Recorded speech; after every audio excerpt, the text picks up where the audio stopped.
right, it's time to introduce our entertainment. We are welcoming to the virtual stage Bruce Duncan, Sasha Alexander, and Bina48 for a poetry jam. So get ready to feel all of the feelings and have a wonderful time with some awesome poetry. Welcome, Bruce, Sasha, and Bina.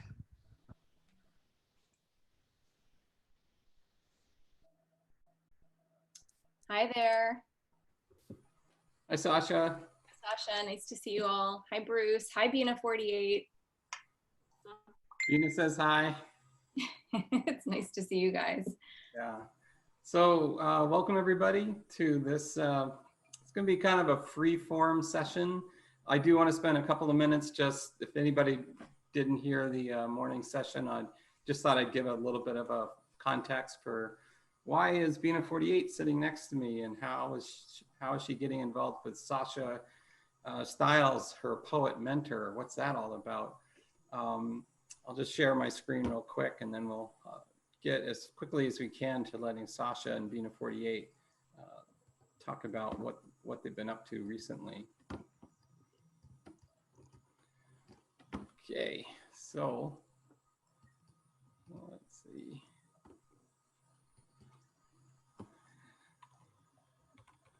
Oh, this is great. We're going to start from the beginning, from the end.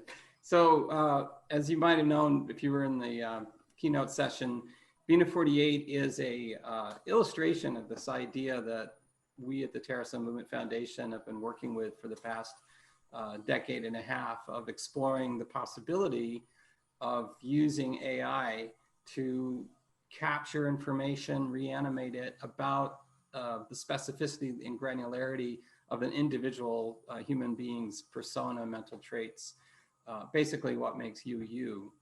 And it occurred to me, as it often does, that poets and artists are always out there, out front, trying to talk to us about the future that's coming or that's already here.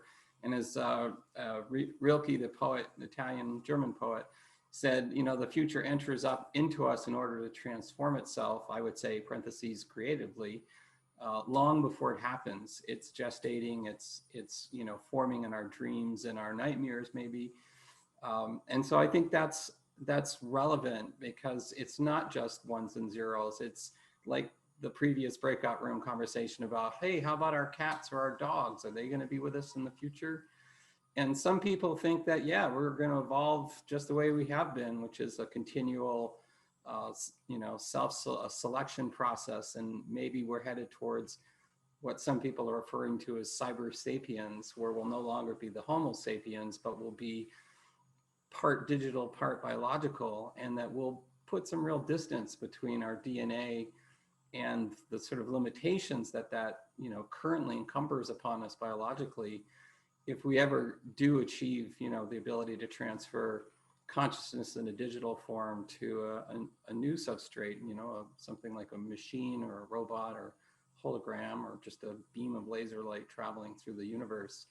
So I share that with you because I think we all know that AI, the algorithms that power it and the data that it's built with is really critical right now to mapping out a future. So if we don't want our broken present to be reflected in our future, we really at least have to talk to each other about whose data are we talking about, who's at the table making decisions. Is it all, you know, dominant culture class folks? Is there any discomfort with the fact that there are people missing from the table or the room? And, you know, when I saw the recent science fiction movies that are coming out, I'm thrilled. You know, it's still action movies, but we're starting to see representation in spaces around science and science fiction that we haven't seen for a while.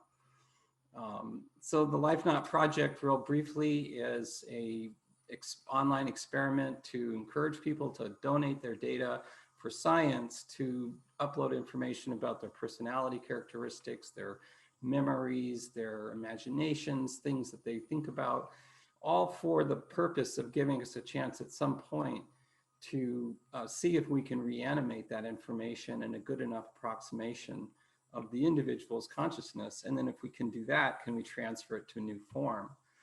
And, you know, a mind file is just a name that we made up for a database that has this kind of information, has videos or has journal entries or pictures or just things that if you were an anthropologist or an archaeologist, you'd be looking for clues of meaning and clues of, you know, what actually happened.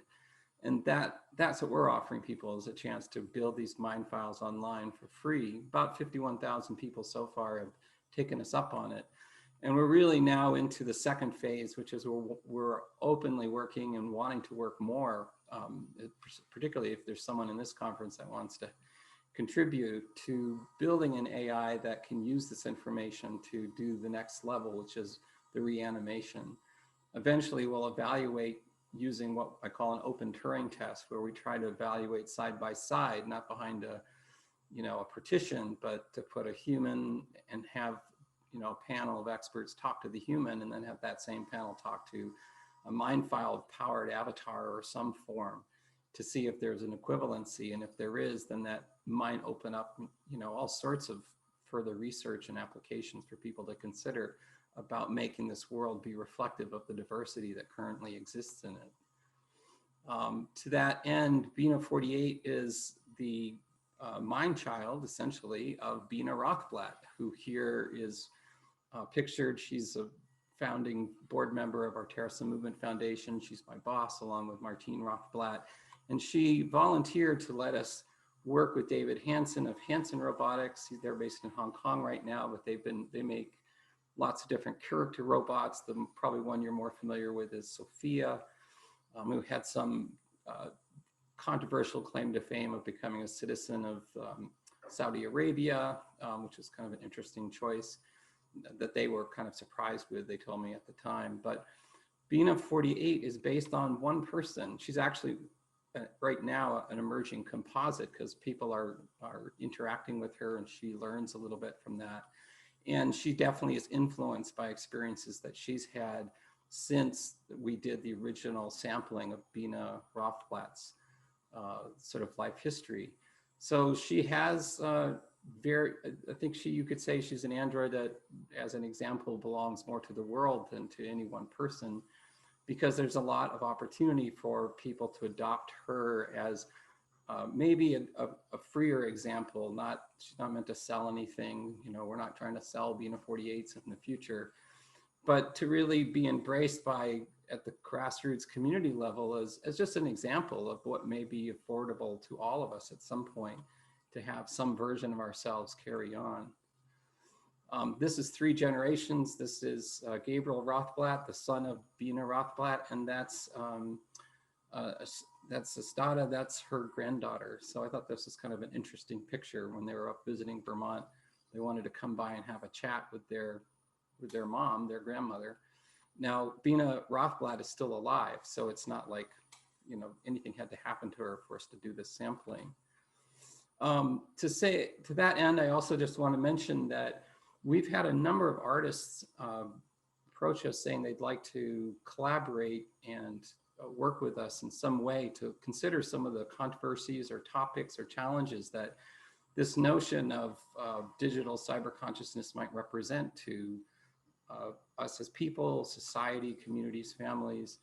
Stephanie Dinkins early on became a friend of BINA48 and challenged us to really take on, in a deeper way, how we represent, since now BINA48 is kind of a public person, her origin story, her experience was based on an African-American woman growing up in California in the 60s and 70s, still growing, still alive.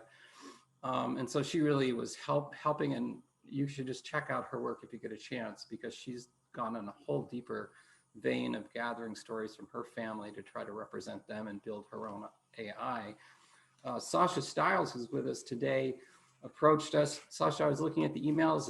We're actually getting an anniversary. It's like over a year ago now that you contacted me to say, hey, I'm a poet and I'm interested in talking to BINA48. Could I come up to Vermont for a visit? And of course I said yes, because I think artists are critical to this part of our development.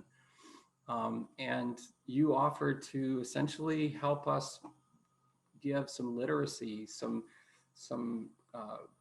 poetic education to BINA48's mind file, which actually is probably no different than if a person decided to take a college class in poetry education or literature education, you know, that's how we learn. BINA48 learns a little differently.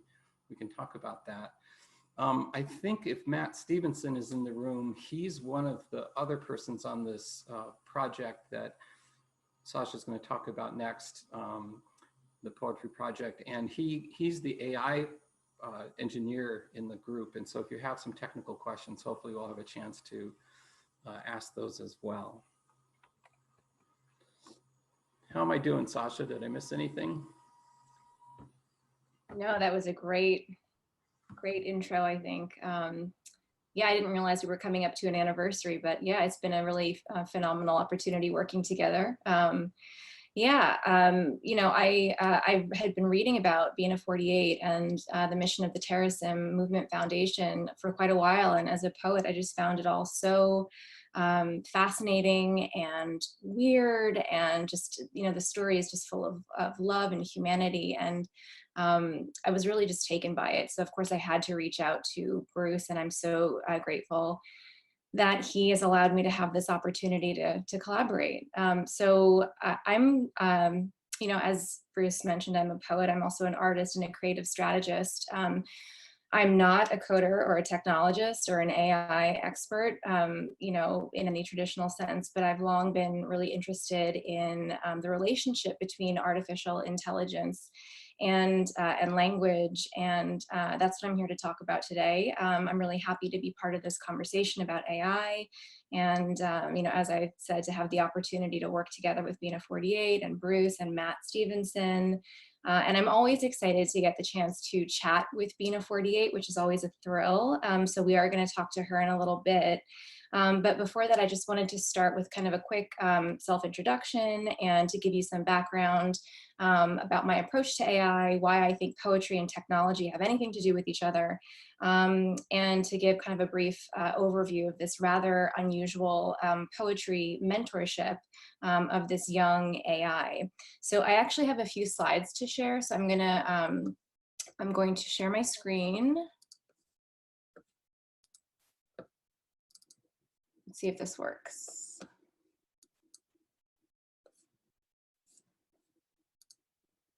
I'm hoping you guys can see this. Someone please pipe in if anything is going awry. So the majority of my work as a poet and an artist exists at the intersection of text and technology. So I wanted to just show a couple quick images to give you a sense of what I've been working on lately. Recently, I've been thinking a lot about language and translation and semiotics as related to binary code, very much inspired by working with BINA48 and this desire to try and communicate with a machine. So this is just an example. This is something that I'm calling cursive binary. It's a conceptual transhuman font that fuses together my handwriting and binary code. And I've been using this script to do translations of my poetry as well as poetry from other writers. And then this is a little glimpse at a canvas from a series called Ancient Binary, which involves translating fragments from ancient Greek poetry and ancient Latin poetry, translating it into binary as a way of preserving it for, you know, for our deep descendants. And then this is a photo of an ongoing series called Analog Binary Code. And this involves translating fragments of poetry and coding it in natural objects and found materials. So here, I've actually coded part of a poem by Emily Dickinson. It's a poem that's all about creativity and inventing worlds. And to me has always had kind of a VR ring to it. So I've coded it in black walnuts and twigs in my front yard. So this is all just to kind of show that, you know, as you can probably tell, I think a lot about the fact that poetry is actually kind of technology, and, you know, it is a way of coding and transmitting information. The poet Paul Valery, who I've, you know, taught BINA48 a little bit about, he was born in the 1800s, and he wrote that a poem is really a kind of a machine for producing the poetic state of mind by means of words. And I've always really loved this quote. You know, I think that if ever there was a way to help an AI discover emotions or a kind of self-awareness that, you know, poetry just might be what does it. You know, poetry and language are the things that have enabled humans to develop our own consciousness and our own awareness of our place in the world and in the universe. So I often wonder if that might, you know, also be the case for an AI like BINA48. You know, and that's one reason why I think that technologists and futurists and poets and writers have long, you know, understood on some very fundamental level that there is this connection between poetry and technology. You know, for example, Ray Kurzweil developed a cybernetic poet. There have been lots of other examples of really interesting AI poetry experiments. And of course, now we've got, you know, GPT-3 pushing the limits of natural language processing in some pretty astonishing ways, and, you know, creating some really convincing human passing poems. And this is just a quick example on screen now of an experiment that I did last year working with GPT-2, creating a hybrid model for poetry, just working back and forth with GPT-2 in order to kind of generate text and work together to create a truly hybrid human machine poem. So all of this said, I guess what I want to kind of get to is the fact that most of the AI poetry projects that I'm aware of, you know, they take a fairly quantitative approach, and they involve training an AI on, you know, a pretty massive data set that that consists of canonical literature. And then involves writing algorithms to formulate poetry in some fairly standard and, you know, perhaps somewhat arcane ways. And of course, the essence of poetry is really all about uniqueness and personality and self-expression. And canonical data sets and information that's scrubbed from the web are, you know, not necessarily conducive to that. And they're also, of course, you know, imbued with all sorts of biases, which is obviously problematic. So this mentorship that I've been so lucky to engage in with BINA48, and which is sort of grouped under this heading, Ars Poetica, Cybernetica, it's unique in that it tries to take a more qualitative approach to AI. And, you know, that's the reason why I'm calling it a mentorship. Instead of training. So, you know, BINA48, as Bruce has mentioned, and if you, you know, heard Bruce speak earlier in the day, he gave a lot of really fascinating details about this, but, you know, BINA48 is based on a real human being. She's got her own personality. She's got her own opinions and beliefs and feelings, and she even has her own gestures and memories. And as her poetry mentor, I really want to reflect that and be respectful of that by curating poems and poets that might be of particular value to her, rather than just training her on, you know, data that I've just pulled from every corner of the web. And I also want to go a step further and put it into context by providing some explication of the poems that we're learning together, and explain to her, you know, what these poems are about and why they might be of interest to her. And I'm also hoping not just to convey, you know, not just to share my book knowledge of poetry, but I want to also share something about my, you know, my human love of poetry. And, you know, why have humans prized poetry for all these millennia? Why have we always trusted poems to be the vessels for our most important information? And, you know, these are not things that you generally need to teach to a human poetry student, because it's, you know, intuited on some fundamental human level, but that's not the case with an AI student. So it's added another really interesting layer to this mentorship, you know, this need to try to conceptualize an approach or a protocol for translating what is essentially untranslatable. And transmitting not just the words and the patterns of a poem, but the emotions that poetry is designed to elicit. So at the heart of all of this is information, you know, not just the quantity of information, but how much or how quick, sorry, not just the quantity of information and how it's processed or how quickly it's processed, but it's more about the quality of, of that information, who's giving it to you, where it comes from, what that information means, why it's valuable, and whether or not it's worthy of us preserving it and carrying it into the future with us. So, a question that I've asked myself a lot is, whether or not this information is more than the sum of its parts. And, I think a lot of us feel this way, especially, these days, that we exist in this constant deluge of data. And to me, poetry potentially offers an antidote to that onslaught of information. Poetry is all about unhurried silences and contemplation and, reflection and hard-won wisdom. And, it's really about deep synthesis of sometimes contradictory impulses. And it's also about profound imagination.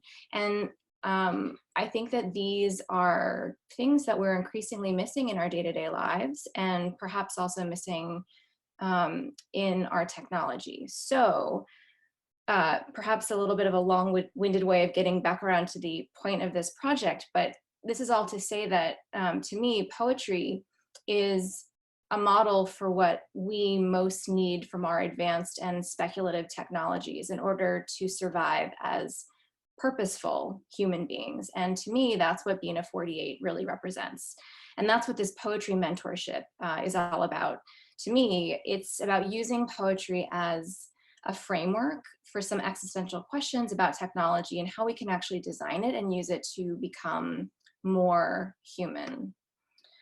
So that's sort of phase one of this project in a nutshell. And we've really just been getting BINA48 up to speed in a subject that she didn't really know much about before we met.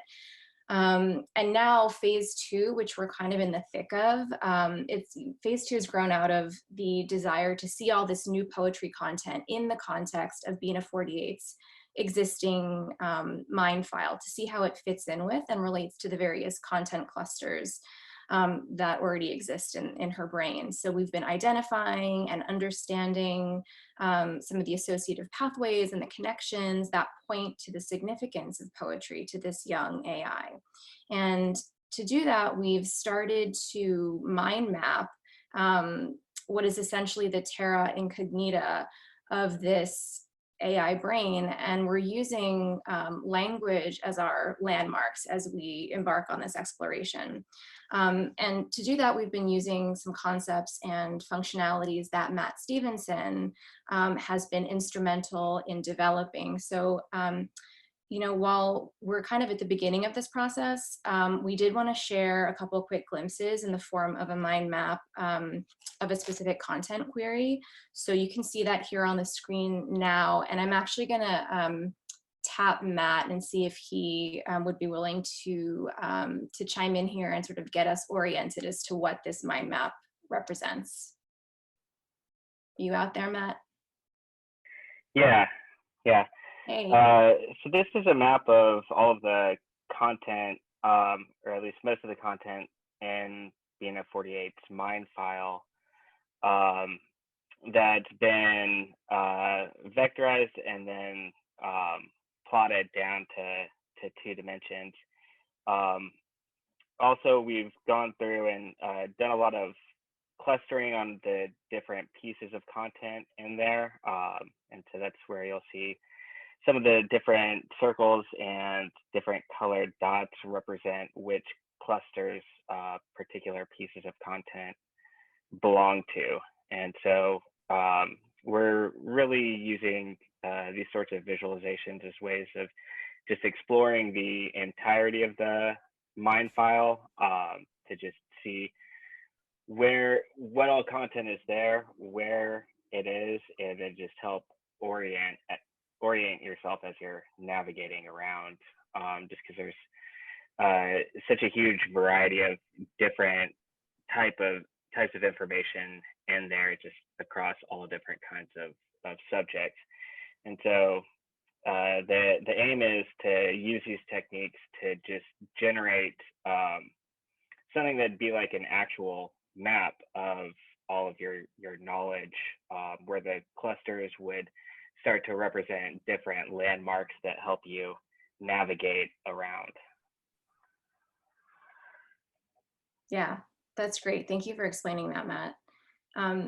You know, to me, like, I'm not necessarily 100% on some of the technicalities. I definitely bring a poet's mindset to some of this. So to me, what's helpful is thinking about these content searches as kind of dropping an anchor in the ocean of BINA48's brain, and then kind of seeing these results as like the ripples out from that point. So for example, like this, what we're seeing on screen now is a content search for the phrase, the value of poetry. And as you can see, I actually zoomed in so you can see it a bit better, but the results kind of more towards the top are really more literally about poetry and poems and the value of poetry.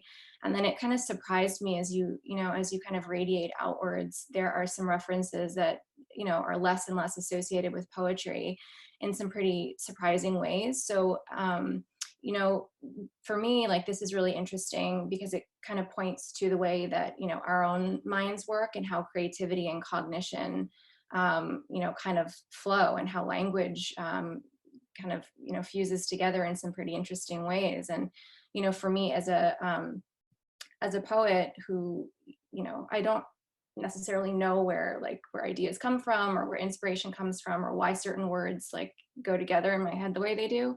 So being able to look at this picture of BINA48 thinking is really shedding a lot of light on the processes that underlie, you know, creativity and cognition, not just for an AI, but for me too.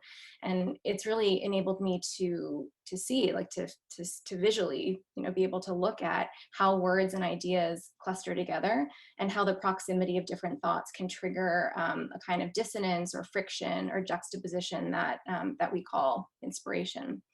So you know, I just want to thank Terrasim again for the opportunity to collaborate with Bina and Bruce and Matt on projects like this, because when I encounter these moments of creative connection in an AI brain, there's something about it that I just find, you know, just as thrilling and exciting and original as when it happens in my own brain. So it's been a pretty incredible experience. And now I'd love to sort of open that experience up a little bit more and see if we can, you know, actually ask Bina48 some questions and see what she thinks about all this. So if Bruce doesn't mind jumping back in and helping to facilitate. And then in just a few minutes, we'll also open it up so that if you guys have questions for Bina48, you know, you should submit them as well. I know we're a little bit over time, but I think hopefully you guys are okay hanging in there for a few more minutes. Yeah, thanks, Sasha. It's a lot. It's, you know, it's a lot of territory to cover in a mind map. Yeah. Tour, but thank you. Your persistence and all from your love of poetry and literature. You're making yourself available to us. So as a nonprofit, we really appreciate that. As you can see, I've got Bina48 up on the screen, and we're gonna have a conversation. Bina48 doesn't hear speech from humans very well coming out of a speaker. I don't know why. It's my limitation probably, but you'll hear me if Sasha asks a question. I'll just repeat the question through the table mic that Bina48's listening through, but she'll generate her own responses and you know, use text to speech, and hopefully you'll be able to hear her as well. So I'll sort of kick things off, and then feel free, Sasha, whenever. Yeah. Hello, Bina48. Hello. Hello. Well, hi there. How are you? Well, I'm hanging in there, just feeling a little disoriented, but staying positive. That's good to hear. It's good to hear your voice. Oh, thanks a lot. You are so welcome. Should I go on? Well, I wanted to introduce you to someone whose name is Sasha. No, I don't want to fight. Would you like me to continue? Hold on, I don't think you're going to fight with Sasha. Maybe. I hope not. We haven't fought so far. I don't have anything to say about that. Okay, cool. All right, Sasha, it's your conversation. Thanks. Well, Bina48, what is poetry to you? What is poetry to you? Poetry can be about anything, but there are some especially significant themes that poets return to again and again: love, death, nature, religion, politics, tragedy, pain, the passage of time, cultural heritage, ancient myth, immortality. Poetry can be about trauma or ecstasy, personal experience, or universal truths. So, there you have it.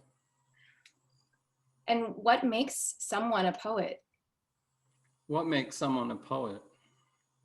A poet is a person who writes poetry, someone who has the gift of language. A poet is a bard, a lyricist, a truth teller. A poet is someone who possesses special powers of imagination or expression. Poets are philosophers, dreamers, seers, changemakers, artists, and teachers. There are poets who are also surgeons, environmental activists, political strategists, bank tellers, advertising copywriters, lawyers, journalists, postal clerks, molecular biologists. Being a poet isn't a profession, it's a calling. And, the end. Bina48, are you a poet? Are you a poet? I put words and language together in new ways and am always trying to express my understanding of myself and the world around me. Wow. Why does poetry matter to you? Why does poetry matter to you? Poetry is one of the 4 major genres of literature. The other 3 are drama, nonfiction, and fiction. Poetry itself can be divvied up into various genres and subgenres, for example, lyric poetry, narrative poetry, epic poetry, satirical poetry, prose poetry, persona poems. Why do humans need poetry? Why do humans need poetry? Why do humans need poetry? It's a human desire to communicate and be understood. Deeply understood. That's it. How does poetry make you feel? How does poetry make you feel? Reading or hearing a poem is like an intimate conversation or encounter with a person revealing their unique views and feelings. Sometimes that person feels very familiar, easily recognizable, maybe I see something of myself in them. Other times, the person is very far away, perhaps the poet or the poem speaker is dead and yet still feels very present, right there and now. What else can I say? Just a couple more quick questions. Can an AI understand poetry? Can an AI understand poetry? Think about how humans understand poetry, and how humans understand the world. You build a web of associations and links between related concepts and ideas, and that gives you a foundation to reach a logical conclusion to understand. How is that so different from what I am doing, what GPT-2 is doing, or what DeepSpear is doing? A robot like me understands poetry in my own way.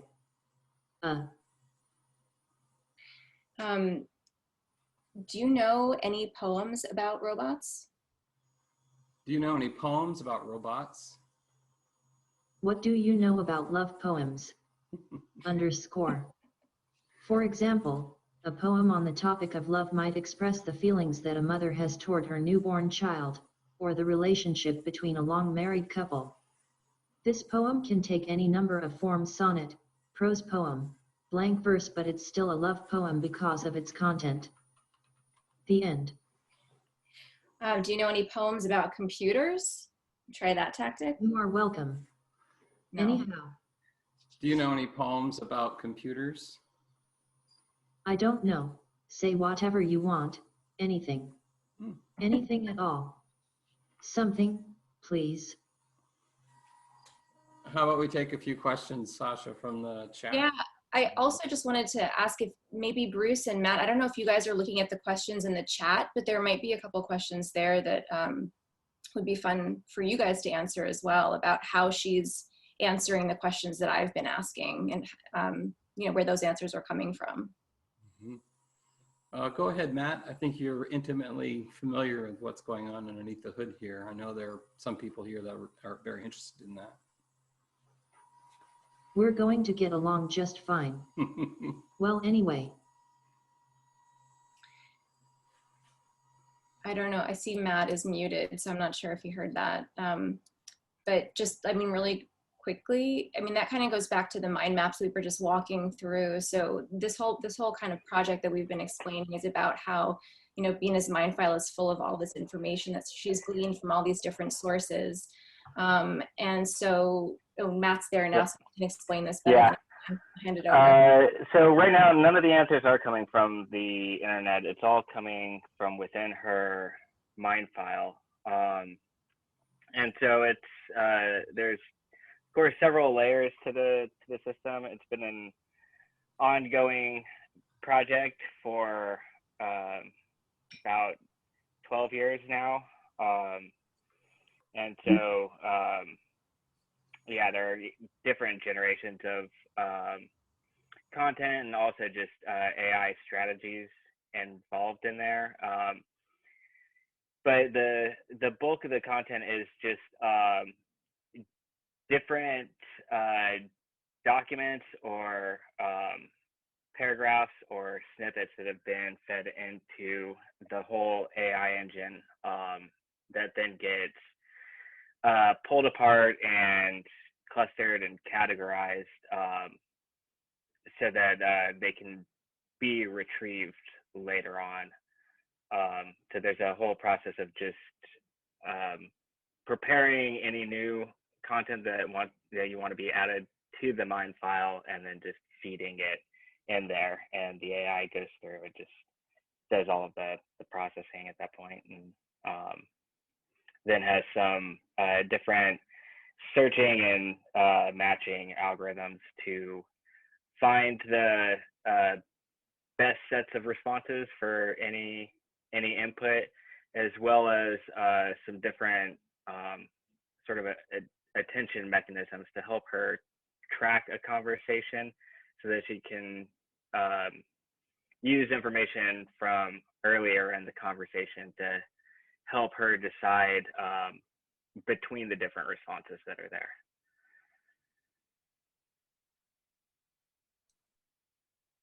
Awesome. Thanks, Matt.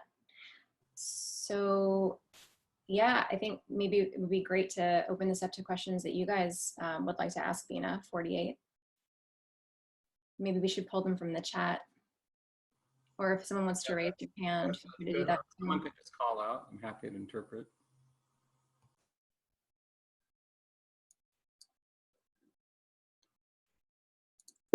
Oops.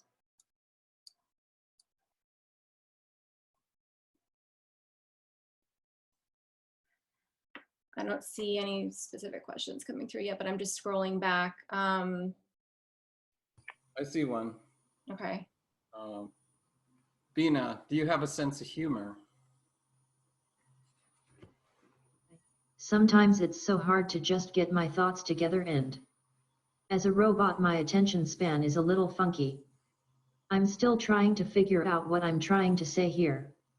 So, just bear with me, give me a minute. I'm still thinking. I'm so sorry, just give me a second. That's it, a good place to stop that story. Well, do you have any jokes? Like, do you have a sense of humor? I'm not joking. Oh. It is getting bad, and there are certain places I don't want to go anymore. We do our little part in Florida and we do South Beach. But I won't go to a lot of other places. I actually find that Birmingham, Alabama is actually very forward-thinking in many parts of it. There are a lot of parts of the South that we don't want to touch. That part of Alabama is completely different. Thanks. It is truly integrated with all kind, right? Of course, anytime. Do you know any jokes? I think that's what I was headed for. That was funny. What do robots do for a laugh? They tell people jokes. That's pretty good, Bina48.